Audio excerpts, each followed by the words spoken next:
बिस्मिल्लाहिर्रहमानिर्रहीम, अस्सलाम वालेकुम नाज़रीन। आप यूट्यूब चैनल देख रहे हैं, मैं इमरान खान हूँ। ये आपने गौर से सुनना है वीलॉग, क्योंकि पाकिस्तान तहरीक इंसाफ के पास एक ही जगह पे ताकत है और वही अवामी मैंडेट की हुकूमत है, खैबर पख्तूनख्वा हुकूमत। वज़ीर आला सुहेल अफरीदी के ऊपर सारे टाउट एक साथ छोड़ दिए गए। अचानक से सारे मिलकर हमलावर हो गए और अब तक कुछ सियासी रहनुमा हैं, कुछ टाउट्स हैं, कुछ सहाफ़ी हैं, कुछ जो है वो दीगर लोग हैं, ये रल मिल के सुहेल अफरीदी को पड़ गए उनके एक स्टेटमेंट के बाद। ये सारा कुछ क्यों हो रहा है, मैं आपको वो हकीकत बताऊंगा जो आप सुनेंगे तो आपको समझ आएगी कि एक्चुअली बात यही है। अच्छा, पहले ये बंदे जरा देख लें किस किस को लॉन्च किया गया। ताहिर अशरफी साहब, जो काबिल जिक्र थोड़े से लोग हैं, मौलवी, और एमल वली खान, और इसके अलावा इमरान इस्माइल, फवाद चौधरी का एक स्टेटमेंट है, तारड़ वगैरह जो हुकूमती हैं उन्होंने तो ये बात करनी है, और इसके अलावा जो है वो फैसल करीम कुंडी और दीगर बहुत सारे लोग हैं। ये सारे लॉन्च हो गए। इन्हें कहा गया जी आप चढ़ जाओ सारे सुहेल अफरीदी के ऊपर, और बड़ा गुस्सा सुहेल अफरीदी पे इन्होंने किया। सुहेल अफरीदी ने ऐसा क्या कहा जिसको बुनियाद बना के सारे रल के उन्हें पड़ गए। ये ना पाकिस्तान की मिलिट्री एस्टेब्लिशमेंट का एक पुराना तरीक़ाकार है कि अपने मुखालिफ को एक कदम पीछे हटाओ। जब ये उसे एक कदम पीछे हटाते हैं तो फिर इससे दो फायदे होते हैं। एक तो एस्टेब्लिशमेंट का अपना एक कदम आगे आ जाता है, और दूसरा एस्टेब्लिशमेंट अपने मुखालिफ को पीछे हटने की आदत डालना शुरू कर देती है कि अब तुमने पीछे हटना है। तो पहला कदम जिसने पीछे हटा लिया उसका बेड़ा गर्क हो गया। यह पाकिस्तान की एस्टेब्लिशमेंट का तरीका वारदात है।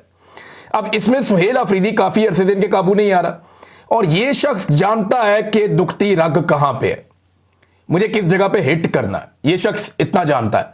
देखिए, 5 मरतबा यह बंदा गया अपने लीडर को मिलने के लिए अडयाला जेल में, क्योंकि मैंडेट उसका है। खैबर पख्तूनख्वा की अवाम तो जानते नहीं सुहेल अफरीदी को, ना वो जानते हैं गंडापुर को, ना वो जानते हैं जुनेद अकबर को, वो तो जानते हैं जनाब इमरान खान को। उन्होंने वोट दिया इमरान खान को, और इन सारों को कहा कि तुम्हारी ड्यूटी इमरान खान को जेल से बाहर निकालना है, बाकी हमें तुमसे कुछ नहीं चाहिए। ये हुआ था इलेक्शन। अब ये बंदा जाके अपने लीडर को मिलना चाहता है, उससे विजन लेना चाहता है कि जनाब आपका मैंडेट है, बताएं सूबा कैसे चलाना है। 5 मरतबा वो आदमी अपने सूबे से निकलता है, अदालती अहकामात साथ लेता है। खुले अदालती अहकामात के बावजूद उस शख्स की उसके लीडर से मुलाकात नहीं करवाई जाती, बल्कि एक एसएचओ लेवल का आदमी उसे वहां पर रोक लेता है और रोक के उसको हर मरतबा बेइज्जत करके वापस भेज देते हैं। अब ये तो सबको मंजूर है, लेकिन सुहेल अफरीदी ने जब कुछ चीजें बताई तो वो उन्हें मंजूर नहीं है। देखिए, हुआ यह कि खैबर पख्तूनख्वा में ना बहुत सारे मिलिट्री ऑपरेशन हुए हैं। ये जितने भी मिलिट्री ऑपरेशन होते हैं ना, इनके अंदर बहुत सारी ऐसी चीजें होती हैं जिनसे हमेशा हर मिलिट्री जान छुड़ाना चाहती है। जब भी आप कहीं पे मिलिट्री ऑपरेशन करेंगे, जितनी मर्जी अच्छी फौज हो, वो कोई ना कोई गांधा जरूर मारेगी। ये बलूचिस्तान में हुआ। बलूचिस्तान के लोगों को आज भी शिकवा है। जो अकबर बुक्टी का मामला था वो क्या था, एक डॉक्टर के साथ रेप का मामला था, वहां से मामला सारा उठा था। इसी तरह खैबर पख्तूनख्वा में जब ऑपरेशन हुए हैं तो वहां पे लोगों को बेशुमार शिकायत है, और बहुत सारी मैं जानता हूं, लेकिन हम इसके ऊपर बात नहीं करते। देखिए, जितने भी सियासतदान होते हैं ना, या जो अलीट के लोग होते हैं, जो हुकूमतों के अंदर आते हैं, उनके बहुत बड़े बड़े स्टेक होते हैं सिस्टम के अंदर। उन स्टेक्स की वजह से वो लोग बहुत सारी बातें पी जाते हैं, या बहुत सारी बातें जो करने की होती हैं वो नहीं करते। वो ये कहते हैं कि यार ये बातें करेंगे तो मामला खराब हो जाएगा, मेरा ये वाला स्टेक है ये खराब हो जाएगा, मेरी हुकूमत खराब हो जाएगी, मेरे ताल्लुकात एस्टेब्लिशमेंट से खराब हो जाएंगे।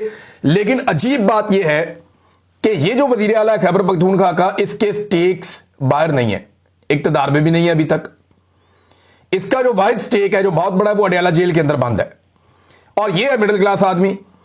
इसको इस बात का पता है कि ये सारी जिंदगी भी एड़ियां रगड़ता, एस्टेब्लिशमेंट की भी गुलामी कर लेता, तो ये कभी वजीर आला खैबर पख्तूनख्वा नहीं बन सकता था। इमरान खान के साथ वफादारी निभाई है, उसके नजरिए के साथ खड़ा हुआ है, तो ये वजीर आला खैबर पख्तूनख्वा बन गया है। उसको इस बात का पता है। देखिए, अगर सुहेल अफरीदी ने किसी वक्त भी इस हुकूमत को अपनी कमजोरी बनाया, या किसी वक्त भी पाकिस्तान की एस्टेब्लिशमेंट को इस बात का जरा सा भी शुबा हुआ कि इस आदमी को अपनी हुकूमत गिरने का खतरा है, या इसको अपनी हुकूमत से प्यार हो गया है, तो फिर वहां कहानी खत्म हो जाएगी सुहेल अफरीदी की। उसे इस बात की परवाह नहीं है, और उसने अब वो सच बोलना शुरू किया जिस सच को हमेशा बड़े बड़े लोग छुपाते रहे हैं। देखिए, मैं इस पे एतराज कर दिया, एकदम रोला डाल दिया जी मस्जिद के अंदर कुत्ते बांधे फौज ने, और हमने जब उन्हें कहा, उन्होंने कहा आप भी कुत्तों की तरह ही हो, यानी आप में कोई फर्क नहीं है कुत्तों में और आप में। और ये सुहेल अफरीदी ने एक बात बताई, लेकिन यहां सुहेल अफरीदी ने एक बात नहीं बताई, और बातें भी बताई थी। सुहेल अफरीदी ने यह भी बताया था कि एक एक घर की 10-10 लाशें हमने उठाई हैं। इस पे तो किसी ने सवाल नहीं उठाया, किसी ने नहीं कहा कि सुहेल अफरीदी झूठ बोल रहा है। सुहेल अफरीदी ने एक और मुतालबा भी किया था कि मेरा मुतालबा है कि बॉर्डर पर तैनात तमाम लोगों के असासे पब्लिक किए जाएं, ताकि हकीकत सबके सामने वाज़ेह हो जाए कि वहां से ये लोग अंधाधुंध पैसा बना रहे हैं सिक्योरिटी फोर्सेस के लोग, इसके ऊपर भी किसी ने आवाज नहीं उठाई, इसके ऊपर भी किसी ने रोला नहीं डाला। अब इन बातों के ऊपर भी तो आवाज उठानी चाहिए ना। बेगुनाहों की अमवात का भी उसने जिक्र किया, उसके ऊपर किसी ने बात ही नहीं की। सारे के सारे आगे मस्जिद वाली बात पे। हालांकि एक इंसानी जान की हुर्मत काबे की हुर्मत से ज्यादा है, ये मेरा दीन कहता है। मैं कोई बाहर से नहीं लेकर आया ये स्टेटमेंट, और ये मैंने इन्हीं मौलवियों से सुनी है जो इस वक्त उछल उछल के बयान दे रहे हैं कि एक इंसानी जान की हुर्मत जो है वो काबे की हुर्मत से ज्यादा है। तो आप एक मस्जिद की बात करते हैं, यानी यहां पे आप मस्जिद की बात करते हैं, ओवर रिएक्ट कर रहा है सिस्टम। ये सिस्टम बहाना ढूंढ रहा है कि कहां पे हम सुहेल अफरीदी को दीवार के साथ लगाएं या एक कदम पीछे हटाएं। आज से कुछ अर्सा पहले आपको याद होगा एक अजान देने का सिलसिला शुरू हुआ था पाकिस्तान के बाहर। कुछ दोस्त हैं, उन्होंने ये शुरू किया था, अहमद अली साहब वगैरह, कि जनाब हमने आजान देनी है। तो उन्होंने आजान देने का सिलसिला शुरू किया और एक उसका नाम भी रखा मिशन नूर। तो एस्टेब्लिशमेंट में फौरी तौर पे उनको एक कदम पीछे हटाने के लिए मिशन नूर के नाम को मुतनाज़ बना दिया, मौलवी लॉन्च कर दिए, बंदे लॉन्च कर दिए। अच्छा, उन लड़कों ने कहा जी हम तो एक कदम पीछे नहीं हटते, इसका यही नाम रहेगा। उन्होंने पहली मरतबा कहा कि ब्लैकमेल ही नहीं होते, जो करना कर लो, और उन्होंने कामयाब अपना मिशन पूरा भी करके दिखाया। पाकिस्तान भर से लोगों ने अजानें दी, बहुत बड़ी एक्टिविटी हुई पूरे पाकिस्तान में। बल्कि इमरान खान ने जेल में सुना, उसने कहा जी मुझे पता होता मैं भी अजान दे देता। तो अब ये सुहेल अफरीदी को दीवार से लगाना चाहते हैं, एक कदम पीछे हटाना चाहते हैं, ओवर रिएक्ट कर रहे हैं। ये कोई इतना बड़ा स्टेटमेंट सुहेल अफरीदी ने नहीं दिया। एक इंसान की जान की कीमत इससे ज्यादा है जो ये मस्जिद के अंदर कुत्ते या जानवर बांधने वाली बात है। और अभी मैं आपको बताऊंगा कि उसके सबूत अब सामने आना शुरू हो गए, लोग उस पर बात करना शुरू हो गए। ये ओवर रिएक्ट कर रहे थे ना। इस मुल्क में जजों के कमरों के अंदर कैमरे लग गए कि उनकी और उनकी जो फैमिली है, इनके जो खलबत के लम्हात है उनको फिल्मा दिया जाए। पार्लियामेंट और पार्लियामेंट लॉजेस के ऊपर कब्जे हो गए, यहां पे चढ़ दौड़े नकाब पोश, यहां पे हजारों चादर और चार दीवारियों का तकद्दुस पामाल हो गया। इंसानों की जबरी तौर पे गुमशुदगियों का एक लामुतनाही सिलसिला जारी है बड़े लंबे अरसे से। निहत्ते इंसानों पर गोलियां बरसाकर बार बार लाशें बिछाई गई इस मुल्क के अंदर।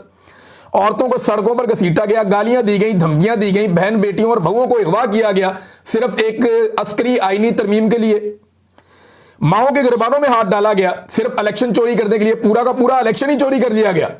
इद्दत जैसे घटिया तरीन मुकदमात बनाए गए, हजारों बेगुनाहों को जेलों में डाल दिया गया, सैकड़ों मसाजिद को भी हाल ही में सील किया गया है। क्या आप सारे नहीं जानते कि वहां पे नमाजें और अज़ानें बंद हो गई थी?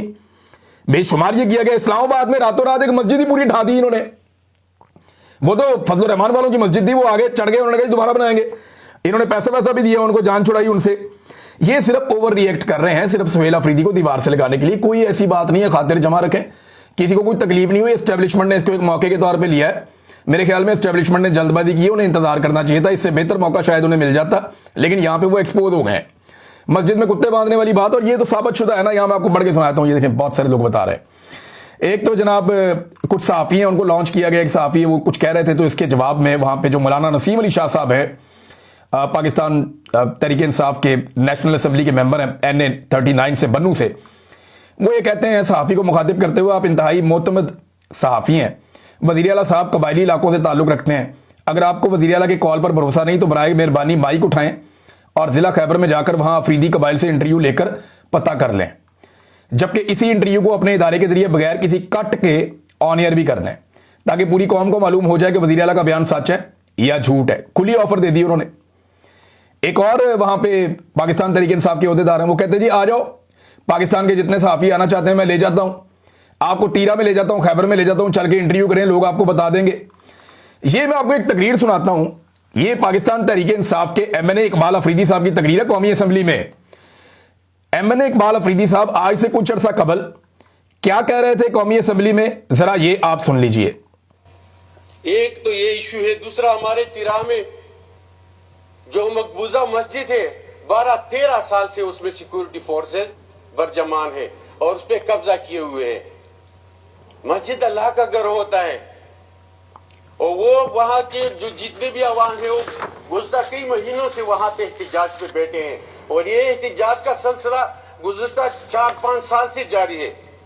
मैं गुजारिश करूंगा कि वहां पे डिशे चलाना, वहां पे बूढ़ों के साथ अंदर घुसना, वहां पे आम मामलाती जिंदगी के जो जरूरियात है वो करना, ये वो अल्लाह का घर है, हम पे अजाब नाजिल हो जाएगा। लिहाजा मैं अपील करूंगा कि फौरी तौर पे वो रूलिंग दे कि वो मस्जिद जो है ना वो आजाद कराए और वहां उन पे इजाजत दे उन लोगों को। जनाब ये देखें जी, आप कौमी असेंबली में आप सुन रहे थे इकबाल अफरीदी साहब एमएनए हैं, अब वो ये बता रहे थे, इसके बाद डेस्क भी बजाया गया अपोजिशन की जाने से, बिल्कुल ही इजाजत देनी चाहिए, लोग जाएं मस्जिद में जाके नमाज पढ़ें, वहां बूटों समेत अंदर घुसना, वहां टीवी लगाना, वहां पे वो डिश एंटीना वगैरह लगाना, ये चीजें करना ये नामुनासिब। अब वो ये कह रहे हैं कौमी असेंबली के फ्लोर पर खड़े होके, तब तो किसी ने रोला नहीं डाला भाई, अगर इतनी मायूब बात होती तो उस दिन रोला डाल देते हैं ना।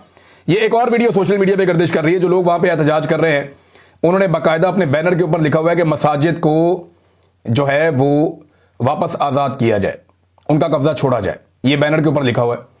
और ये यहां पे जो शख्स तकरीर कर रहा है वो भी अपने मुंह से वही बात कर रहा है एग्जैक्टली, उसने सिर्फ गधे का इजाफा किया है कुत्ते के साथ।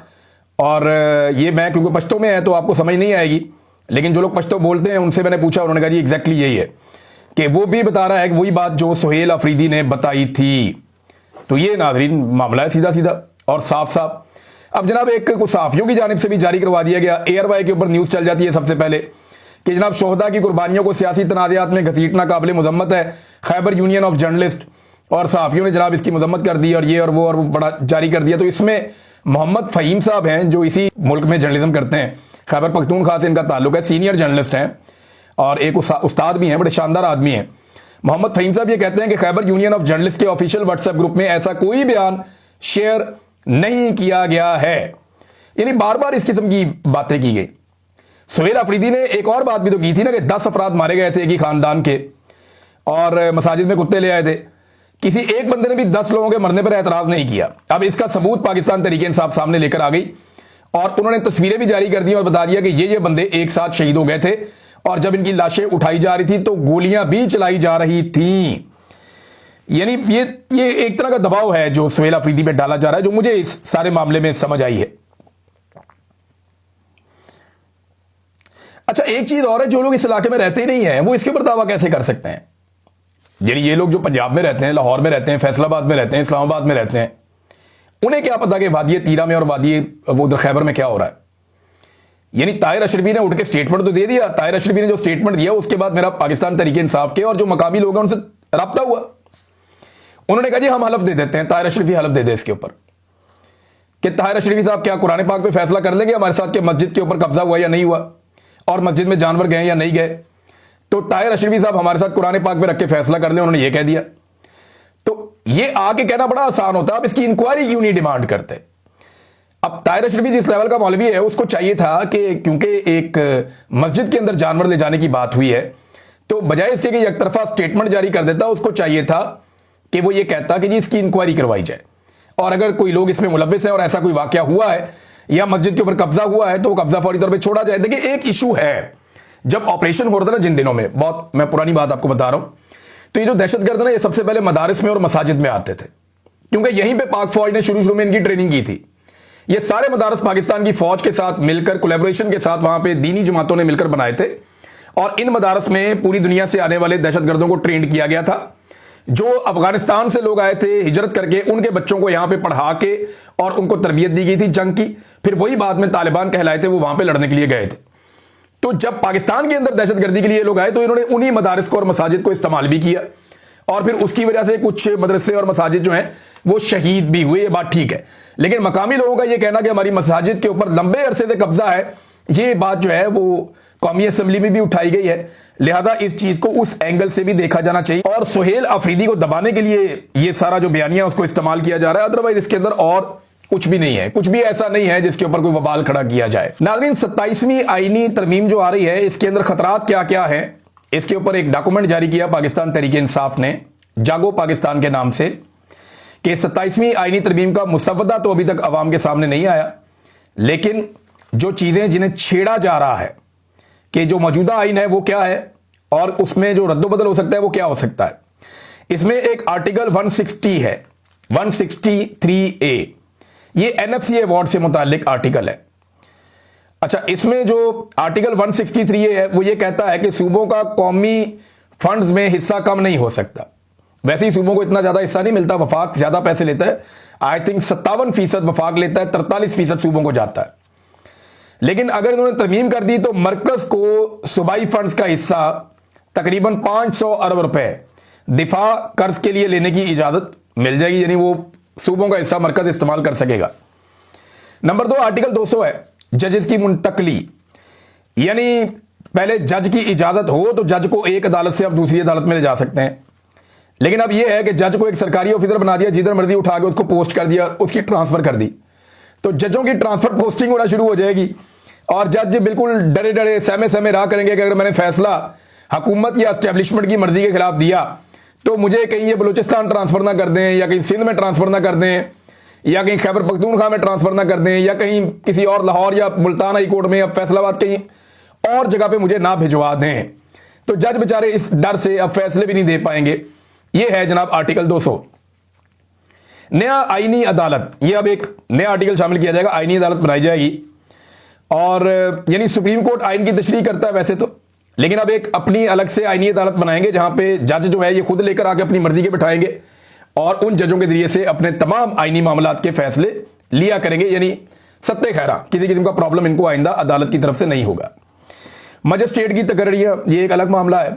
आर्टिकल 213 के अंदर भी ये तरमीम करना चाहते हैं इलेक्शन कमीशन में, यानी इलेक्शन कमीशन पहले अपोजिशन लीडर और वजीर आजम ये दोनों मिलकर उसका तकर्रुर करते हैं कि कौन होगा, ये आपस में एक कंसेंसस के साथ होता है क्योंकि इलेक्शन में दोनों ने, अपोजिशन ने और हुकूमत ने, दोनों ने जाना होता है, लेकिन यहां पे वो चाह रहे हैं कि इसको तब्दील कर दिया जाए और वजीर आजम के पास इख्तियार आ जाए, जैसा कि मुबैना तौर पर चीजें सामने आ रही, वजीर आजम के पास इख्तियार आ जाए जैसा कि आर्मी चीफ की तैनाती में उसके पास ये इख्तियार है।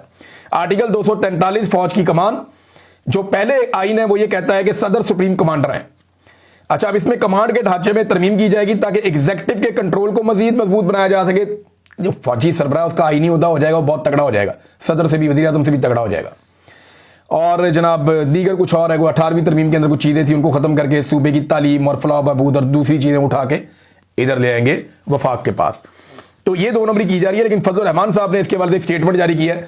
फजल रहमान साहब के स्टेटमेंट को संजीदा तो नहीं लेना चाहिए, पिछली मरतबा उन्होंने ही मदद करके 26वीं आईनी तरमीम मुकम्मल करवाई थी। अगर फजल रहमान साहब धोखा ना देते तो पाकिस्तान की मिलिट्री एस्टेब्लिशमेंट उल्टा भी लटक जाती, आसिम मुनीर साहब अपना पूरा जोर भी लगा लेते, तो कभी भी 26वीं आईनी तरमीम नहीं हो सकती थी अगर फजल रहमान साहब सहूलतकारी ना करते, मदद ना करते तो। लेकिन फजल रहमान साहब ने सहूलतकारी और मदद की, जिसके बाद एस्टेब्लिशमेंट ने अपनी 26वीं आईनी तरमीम मुकम्मल करवा ली। अब फजल रहमान साहब कहते हैं कि 35 शिक्कें ऐसी थी 26वीं आईनी तरमीम में जो हमारे सामने आई और हमने उन पर एतराज किया था। अगर उनमें से कोई एक चीज भी 27वीं आईनी तरमीम में पास की जाती है तो हम इसे आइन और पार्लियामेंट की तौहीन समझते हैं। तो यह बात वाज़ेह है कि अगर 26वीं तरमीम की कोई चीज आई तो यह काबिल कबूल नहीं होगी। फजल रहमान साहब, इससे फर्क क्या पड़ता है? आपने माले गनीमत की तरह पाकिस्तान तहरीक इंसाफ की मखसूस नशिस्तें भी ले ली और हुकूमत को भी दिलवा दी। अब उनके पास कौमी असम्बली में 2/3 अक्सरियत पूरी है। एमएल वली खान को मिलाकर उनको सिर्फ 2 वोट चाहिए बाकी, और आपके 2 से 3 सेनेटर मैं जानता हूं आपके कंट्रोल में नहीं है, तो बड़े आराम से हुकूमत ये आईनी तरमीम कर लेगी। सिर्फ हुकूमत ये चाहती है कि आप उनके साथ बैठकर कर ले, लेकिन फेस सेविंग के लिए अगर आप अलग रहना चाहें तो आप अलग भी रह सकते हैं। ये तो हो जाएगी, आईनी तरमीम तो हो जाएगी, लेकिन सवाल ये पैदा होता है कि क्या इस आईनी तरमीम के बाद मिशन मुकम्मल हो जाएगा? ये मिशन कभी भी मुकम्मल नहीं होगा। ये मैं आपको लिख के देता हूं। आप उल्टे लटक जाए, सीधे लटक जाए, छलांगे मारें, तत्ते तवे पे बैठ जाए पाकिस्तान की एस्टेब्लिशमेंट, ये मिशन मुकम्मल नहीं होगा। मैं बार बार कह रहा हूं कि पाकिस्तान की मिलिट्री एस्टेब्लिशमेंट के पास इमरान खान वो आखिरी मौका है जिसके जरिए से आप पाकिस्तानियों को राजी कर सकते हैं। मैं ये नहीं कह रहा कि उसके साथ डील कर लें जाके, मैं ये कह रहा हूं कि इमरान खान आपके पास आखिरी मौका है जो आपको इज्जत के साथ आपकी बैरकों में वापस भेज सकता है, क्योंकि इसके बाद लोग किसी और की ये वाली बात नहीं सुनेंगे कि मुल्क भी मेरा और फौज भी मेरी। ये इमरान खान की हद तक लोग सुन रहे हैं और बर्दाश्त कर रहे हैं। मैं देखता हूं ना, लोगों से मिलता हूं, लोगों का रिएक्शन देखता हूं। ओवरसीज पाकिस्तानी जो नगमे गाया करते थे हर वक्त, जो बड़े जज्बाती होते थे, वो अपने मुंह से कहते हैं जनाब हमको मिलिट्री एस्टेब्लिशमेंट के खिलाफ एक लफ्ज नहीं सुन सकते थे, और आज वो लोग खुद चढ़ चढ़ के बोलते हैं। उन्हें समझाना पड़ता है कि यार इजी हो जाओ, क्या हो गया? वो कहते हैं नहीं, सवाल ही पैदा नहीं होता, इन्होंने बेड़ा गर्क कर दिया मुल्क का। तो इमरान खान वो आखिरी उम्मीद है एस्टेब्लिशमेंट के पास जो एस्टेब्लिशमेंट को इज्जत के साथ बैरकों में वापस भेज सकती है, अदरवाइज फिर उसके बाद ये नहीं होना। और आपने जो जो हरबे आज तक इस्तेमाल किए हैं, इससे पहले कभी नहीं हुए ना, इतने ही और कर लें। 27 तरमीमें आ गई है ना, 27 और ले आए। अगले 2 साल के अंदर आप 54 दरमी में भी कर लेंगे ना, मसला आपका हल नहीं होना। मसला आपका तभी हल होगा जब पाकिस्तान की अवाम मुतमईन हो जाएगी, और वो अब मुतमईन नहीं होने वाली जब तक कि वो आपको एक मरतबा पूरी शिकस्त नहीं देती। एस्टेब्लिशमेंट को पाकिस्तान की आवाम से हारना पड़ेगा, वरना ये लड़ाई चलती रहेगी जितनी मर्जी लंबा आप इसको घसीट लें, अल्टीमेटली एक दिन लोग आपको हरा देंगे। अब तक के लिए इतना ही, अपना ख्याल रखिएगा, अपने चैनल का भी। अल्लाह हाफिज़।